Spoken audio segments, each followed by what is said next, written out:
Iran में हमारा mission अभी पूरा नहीं, मोसाद चीफ ने कहा। ईरान में सत्ता परिवर्तन तक मिशन जारी, मोसाद चीफ का कहना है। ऑपरेशन के दौरान आईडीएफ ने अपने खतरों को खत्म किया, मोसाद चीफ ने कहा। उन मिसाइलों को हमने तबाह किया जो इजराइल के लिए खतरा थी। यही बात यहां अचल सर कह रहे थे कि अमेरिका नहीं, इजराइल भी साथ में आए टेबल में, और अगर उनकी एक तरीके से साझा विल इस मामले में दिखाई देगी तो यह बात बन भी सकती है। लेकिन इस समय ये कितनी आदर्श बातें हैं या कितनी व्यावहारिक, सवाल यह है प्रोफेसर अमिताभ। देखिए, आदर्श तो हमेशा किसी भी पीस डील को करना हो तो वो रहेगा, लेकिन अगर ये सत्ता परिवर्तन इनका इंटेंशन है तो वो भूल जाएं, फिलहाल तो भूल जाएं, क्योंकि इस तरह सत्ता परिवर्तन होता नहीं। और बीच में जब आप सैनिक नहीं भेजेंगे फील्ड में तो आप कैसे सत्ता परिवर्तन करेंगे? और सत्ता परिवर्तन के बाद संभालेगा कौन? क्या सीरिया लीबिया बनने देना चाहते हैं इतने बड़े देश को आप? तो वो तो संभव नहीं है। लेकिन हमेशा मैं कहूं, इजराइल पिन प्रिक करता रहेगा अमेरिका को कि आप यहां कुछ कीजिए या मैं कुछ करता हूं, और ये चलेगा काफी दिनों तक।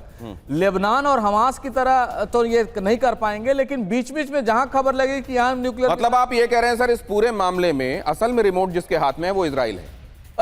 देखिए, इजराइल और फिलिस्तीन की समस्या जो बॉटम ऑफ द प्रॉब्लम है उसमें कोई जा ही नहीं रहा है। ये फिलिस्तीन का समस्या जब तक नहीं सुलझाएंगे ये बीट अराउंड द बुश करते रहेंगे, घूमते रहेंगे गोल गोल पेड़ के किनारे कि आप कहां हैं। तो ये प्रोफेसर अमिताभ कह रहे हैं घाव छोड़कर बाकी जगहों पर जब तक पट्टी लगती रहेगी तब तक वो घाव ठीक नहीं होगा। और देखिए, होर्मुज की नाकेबंदी पर सऊदी अरब की अमेरिका से अपील। नाकेबंदी से पीछे हट जाएं, सऊदी अरब ने कहा।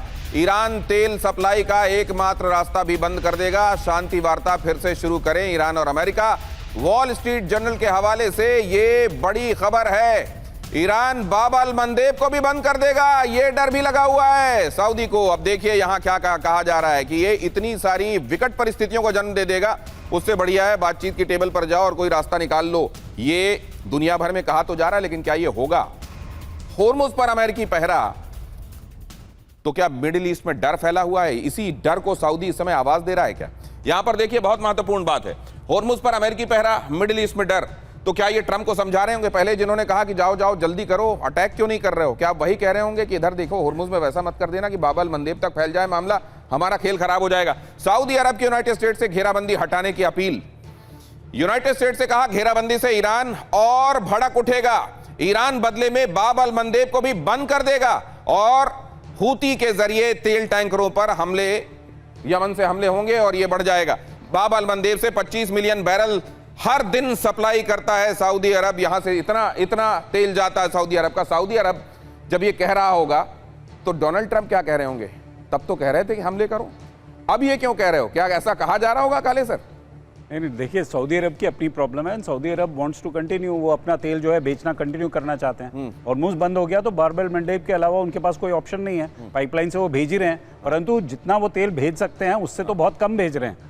तो इस समय जो है as it is Middle East में सबको अपनी इकोनॉमिक प्रॉब्लम्स दिख रही हैं, बिकॉज उनकी अर्निंग केवल तेल के बेचने से। अगर एक महीने तक अर्निंग नहीं हुई तो आप खुद सोच सकते हैं कि वहां पर क्या प्रॉब्लम्स होने वाली हैं। रिजर्व्स हैं बट कब तक चलेंगे आफ्टर ऑल? तो अगर ये ब्लॉकेड ज्यादा देर तक चलता है और हुतीज इसमें इन्वॉल्व हो जाते हैं, जो पॉसिबिलिटी दिख रही है, बिकॉज अगर ईरान को रिप्रीव नहीं मिला तो डेफिनेटली हुतीज एक्टिव होंगे, इसमें कोई शक ही नहीं है।